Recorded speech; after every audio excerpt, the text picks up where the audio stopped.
Hello and welcome to AviaDev Insight Africa, the podcast offering a window to the world of African aviation with your host, John Howell, CEO and founder of AviaDev Africa.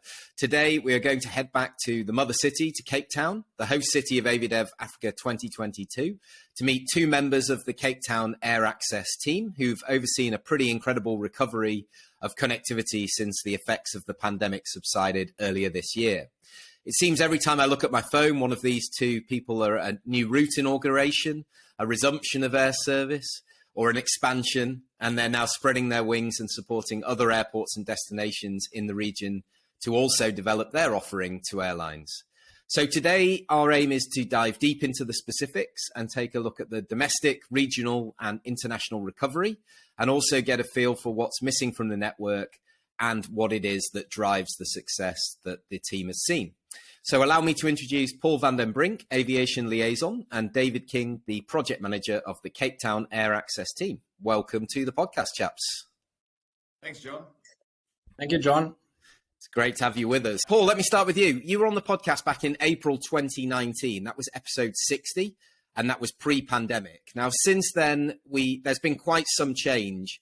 And rather than lament the impact of the pandemic, let's look at the positivity. Let's look at the recovery. So has the recovery this year surprised you, or has it been broadly in line with the expectations that you had once we escaped COVID?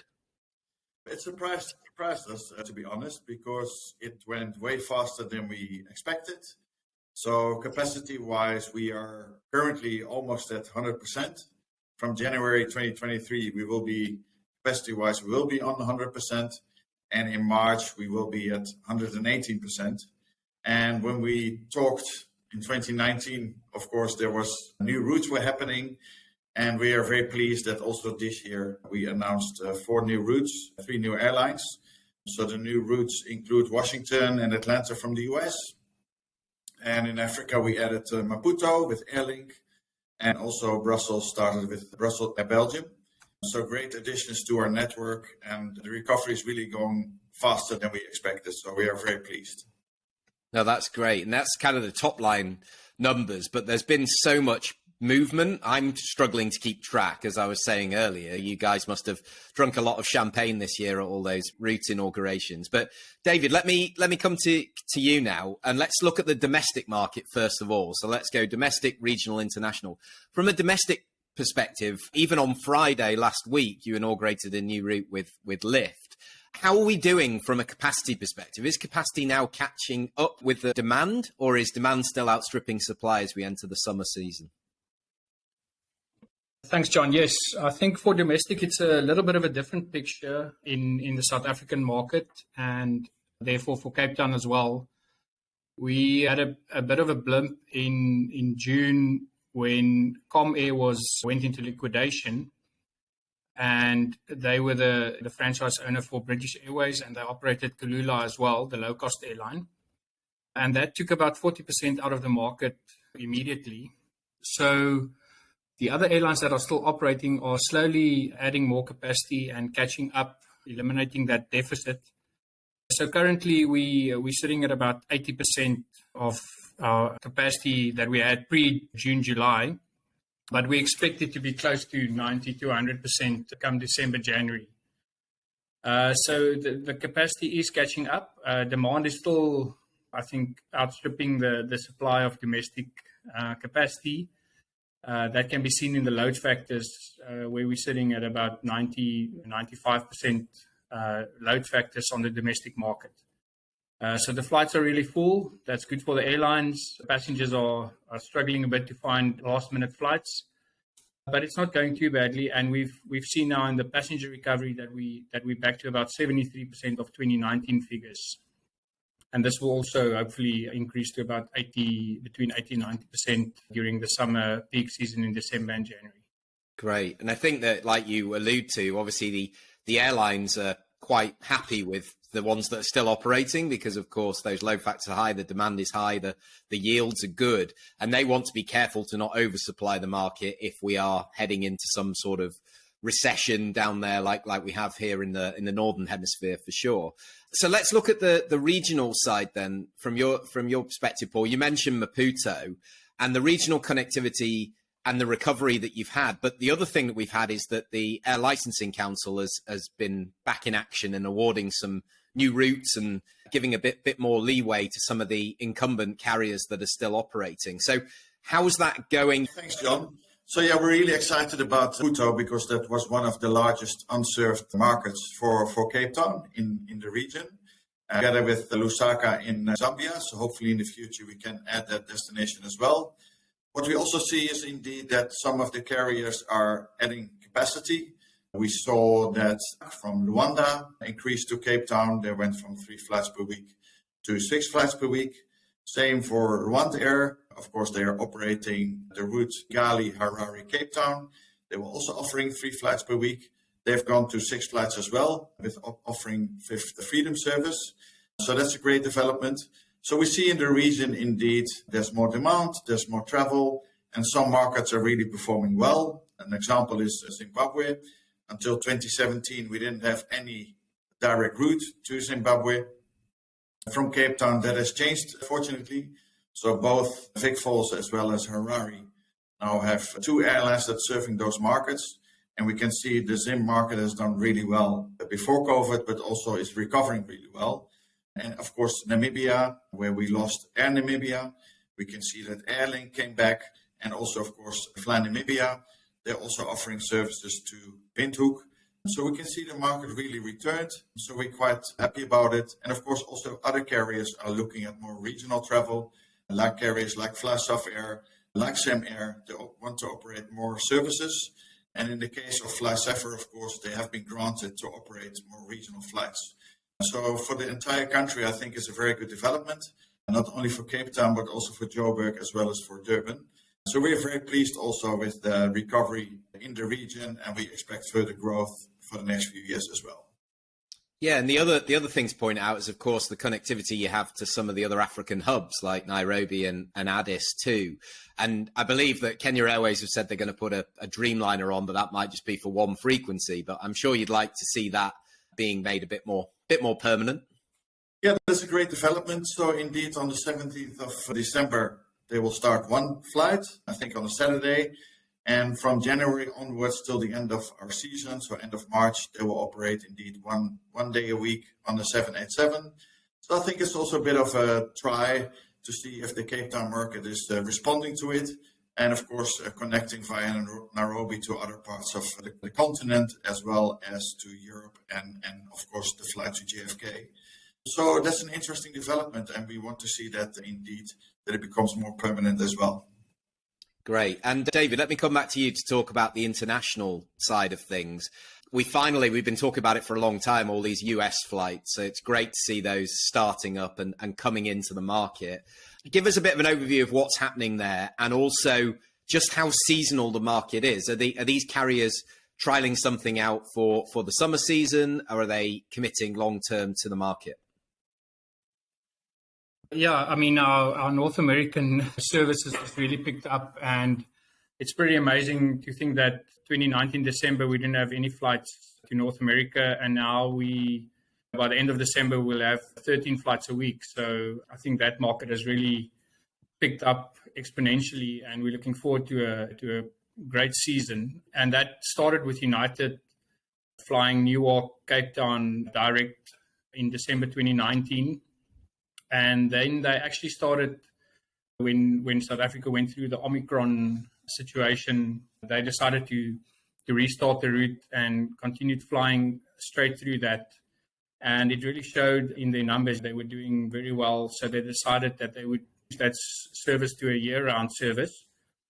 And in addition, 2 weeks ago, they started Washington, D.C. as well with 3 flights a week, and that will also be year-round. So United is now operating 6 flights a week to Cape Town. And that's for us just really an amazing development. And in addition to that, Delta Airlines then applied for permission. And I think all of us are aware about the long wait, but they finally got approval to operate a triangular route between Atlanta, Joburg, Cape Town, back to Atlanta. And that will start this week. On Saturday, the first flight will arrive in Cape Town. They will operate that 4 times a week. And then they'll also start a direct service 3 times a week from the 19th of December.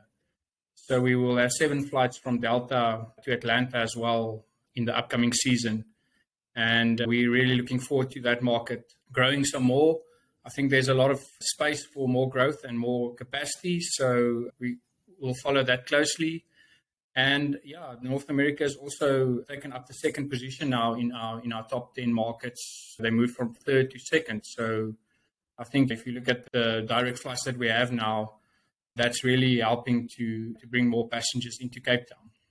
Yeah, absolutely. And then you've also got some expansions from British Airways and Virgin and Emirates. And yeah, so tell us a little bit more on Qatar as well, of course. Paul, do you want to take this one? Sure. Thanks, John. So indeed, Virgin started in November with non-Heathrow flights, and BA added a second daily with the Airbus 350,000. So really excited about that one.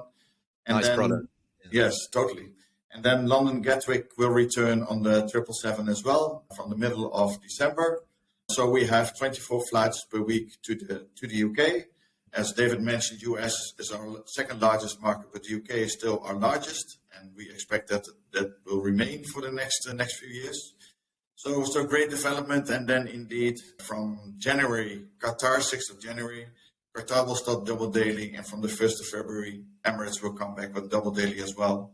So that's why we can see the capacity increase basically from February, March, close to 120% compared to 2019. So really excited about that. Incredible. There aren't too many places in the world, I don't think, that are reporting those kind of numbers already when comparing to 2019. I keep hearing people saying, let's stop looking at 2019, but you guys are quite happy to look back at that and let's go from there. So let me move it slightly forward. So David, you were on a panel at AviaDev back in June talking all about the importance of air cargo in driving route development and the role that it's now playing in those discussions with the airlines and how important it is. So tell us a bit more about how that's changed your approach and how much of a factor it's been in these conversations. Are the airlines all now asking for air cargo data? Are you now an air cargo data expert? I would love to call myself an expert, but I'm not one yet. I'm getting there. No, the air cargo has become very important, and I think we were actually a bit proactive with that, because even before COVID, we started looking at the whole air cargo situation in Cape Town, and we realized that to grow the market even further and to get more airlines interested in the destination, we have to also focus on that part of the business. The attention to it increased a lot during COVID. So we're taking that forward. We've invested in a data-heavy package that's very reliable, and we use that now in all our business cases. If the airline asks for it, we put it in, but even if they don't, we'll add some air cargo stats, because sometimes they're not even aware that there's opportunities in the air cargo space for them. And I think it's becoming more important to most of the airlines now. And just recently we had conversations about a new destination that we're looking after, and the first question was, can we please send a package through on all the air cargo stats for them? So it's really good to see that the investment pays off, and I think it's just going to become more important for us. We can't influence infrastructure or build the infrastructure, but we can create awareness and we can promote the destination. And by doing that, I think we bring the necessary attention so that the role players that are involved can improve the facilities, can create the right environment to grow air cargo in the Western Cape, because in the end, it's just not sustainable to truck everything on a road 1,600 kilometers between Joburg and Cape Town. So we really want to focus on developing the space on this side as well.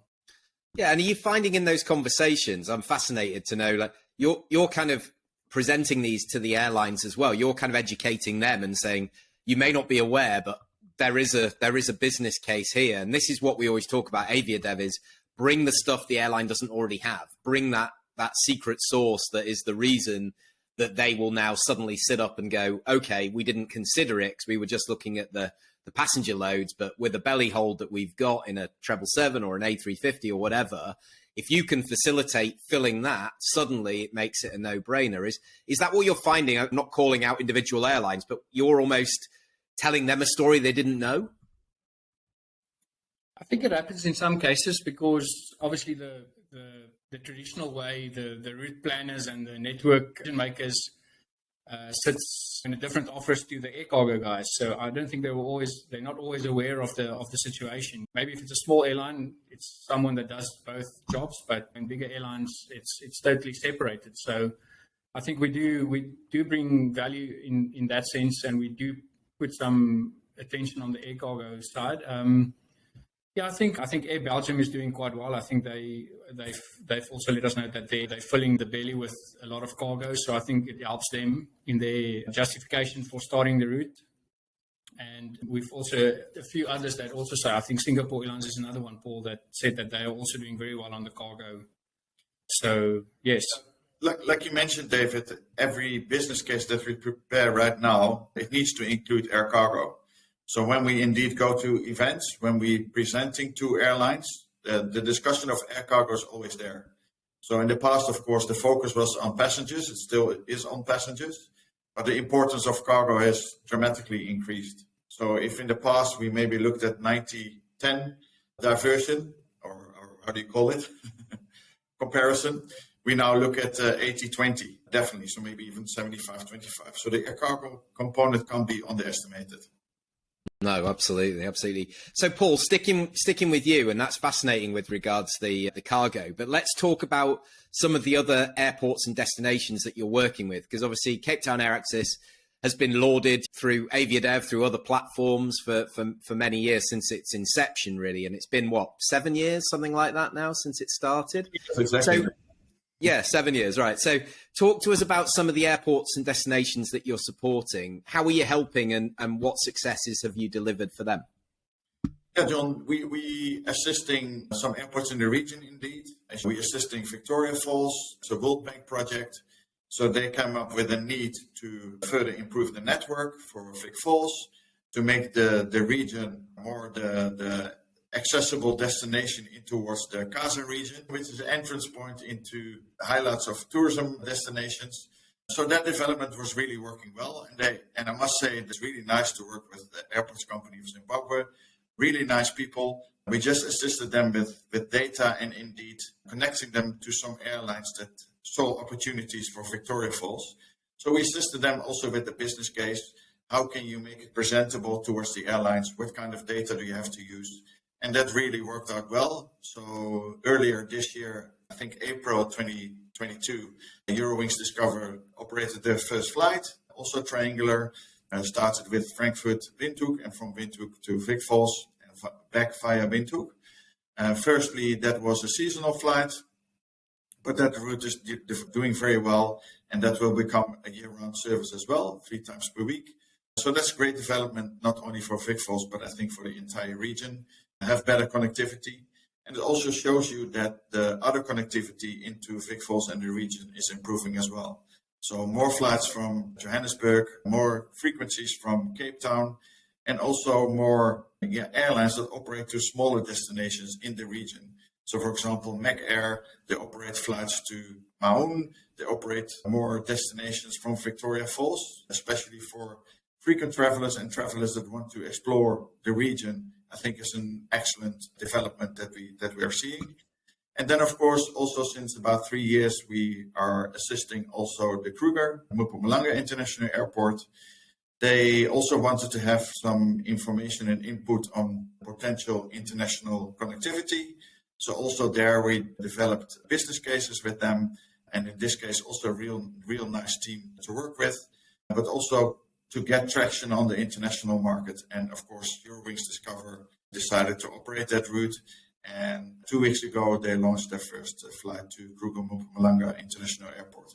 So also there, great development. And of course, that will create further jobs for the tourism industry in both destinations that we were talking about. So not only great for tourism, but great for employment as well. So as you might have known, we've done some research in that. So for every wide-body aircraft that we bring into Cape Town, that's flying whole year-round service, we can employ 3,000 additional jobs. So route development is really important, not only to improve tourism, but also to, of course, create jobs in the region and into the destination. Yeah, that's what it's all about. That's what we're here for, of course. Absolutely. So, David, before we let you guys go, let's come back to Cape Town. It's almost Christmas. So what routes are missing and what are top of your Christmas list and your wish list for 2023? Yeah, obviously I don't think it ever stops. I think there will always be new routes to investigate, but for a while now, our top unserved markets that we really would love a new direct route to is West Africa. I think that's a very important market for us. Nigeria, Ghana, a lot of business travel that will pick up surely in the new year again from there, but also tourism, and not just the sightseeing tourists, but also medical tourists. There's a lot of shopping that's done here in South Africa. So I think there's a good opportunity for a route to West Africa. We just need to find a suitable airline that can operate the route. And then longer term, we're also looking at Australia. There's a good connection between Australia in terms of sports, in terms of VFR, visiting friends and relatives, a lot of expats so living there. So I think there's a good opportunity. And finally, one of our top unserved markets during the past few years has been South America, Brazil, Argentina. So we're really hoping that in the next few years we can work on a good business case with one of the South American carriers, or even a South African carrier. You never know, to get a route into South America.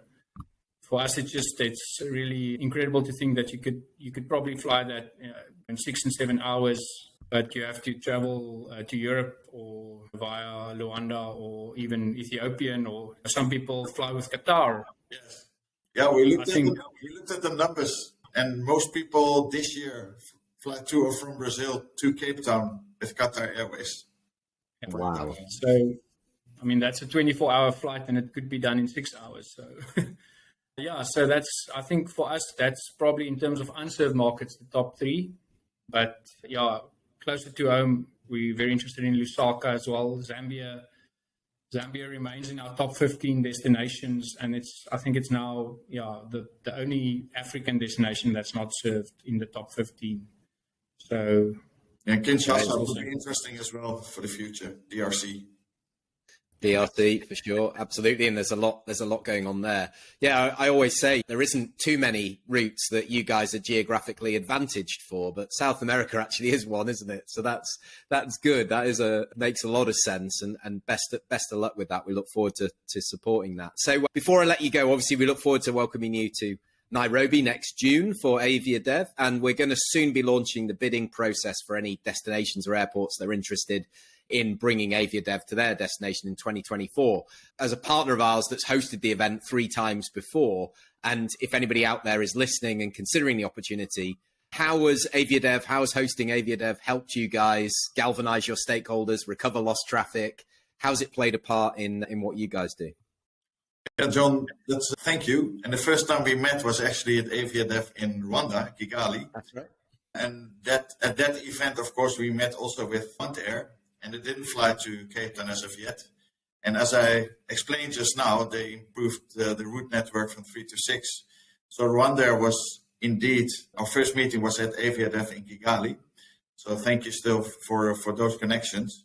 But if you look at the events that we hosted in Cape Town, I think it was excellent exposure for the destination, but also the meetings that we had, always very good to catch up with carriers, to talk to new carriers and start engaging them. So a platform like AviaDev has always been good for Cape Town, not only to attract new routes, but indeed also to engage all the stakeholders and to have that contact point with the airlines. It's always good to meet new people, because at airlines also people leave, at other airports, at other destinations people leave. So to catch up with them is always really great, and your event is fantastic for that. So thank you for doing that. Awesome. Thanks, Paul. That's great. I think it's all about the relationship. So just for people thinking of going or hosting, it's just the contact and keeping that relationship going, and at least seeing someone at AviaDev just cements the goodwill, and it leads to new routes. So I think that's a perfect platform, and we'll continue supporting it and continue, attending as well. So yeah. Fantastic. Well, thank you guys. That's very kind of you. So thank you so much for joining us today. It's been really great hearing about all the success. We do like to make things as optimistic as possible. For those of you who are listening, you can connect or follow David or Paul on LinkedIn. I'll put their links directly in the show notes. So just go down to the show notes. You can click directly and connect with them on there. But thank you so much for joining us. And we wish you all the best with all the champagne popping over the next few days and weeks as the new routes roll in. Thursday is Delta Airlines, John. Thursday, okay. I'll get it on ice right now. I'll get it on ice. I have to bring it in their belly hold. It's very valuable cargo, so that's all good. All right, fantastic. Well, thank you everybody out there for listening. If you did enjoy the podcast, please do hit the subscribe button. So make sure you don't miss another episode, and do share it with somebody you think in your network would benefit from having a listen. And we'll see you for the next episode very soon. Thanks for joining us. Take care. Bye-bye. Bye.